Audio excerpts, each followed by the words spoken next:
Hey everybody, this is Ryan McClone with Cascade Sotheby's International Realty. And for those of you that have been watching my video updates over the last couple of years, you're probably looking around right now and saying, wow, this looks a little bit different. Yes, traditionally I do shoot my updates from new listings that are coming to market, but today I decided to take a little bit of a different approach to it and shoot this from the Virginia Meisner Snow Park, which is about 15 minutes outside of town. I'm actually at the top of Tangent Loop for those of you that are cross-country skiers out there. And for those of you that aren't, this is one of my favorite places to go during the winter. I think it's one of the coolest assets that Central Oregon has.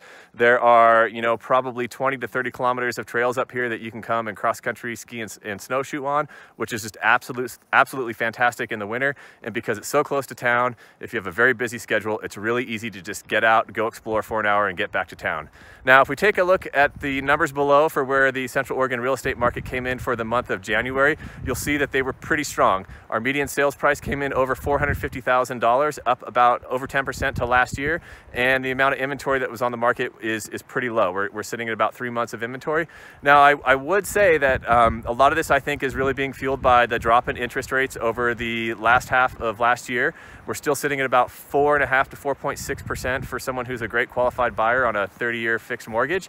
And I really personally don't expect to see that continue as we look towards the second half of this year. So I still believe if you're a strong qualified buyer, that right now is the time to shop.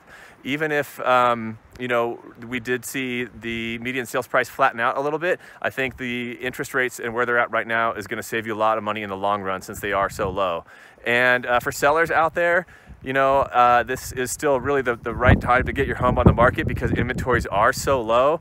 Traditionally, homes that go into contract between now and the next couple of months end up getting some of the best values out of them that they can over the course of the year. So, definitely I'll be keeping an eye on where inventories are at because there are some signs that they might be creeping up here fairly soon, but I still think it's a great time to get your home on the market.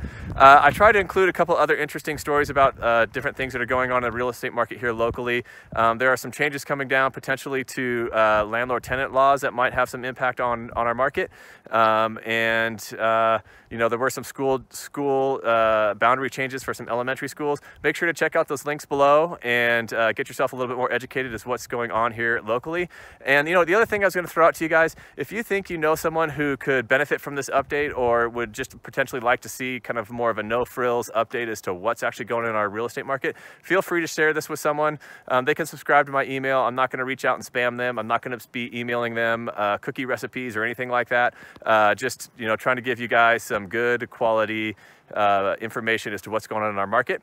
And as always, I appreciate all of your support and I look forward to chatting with you all next month. Take care.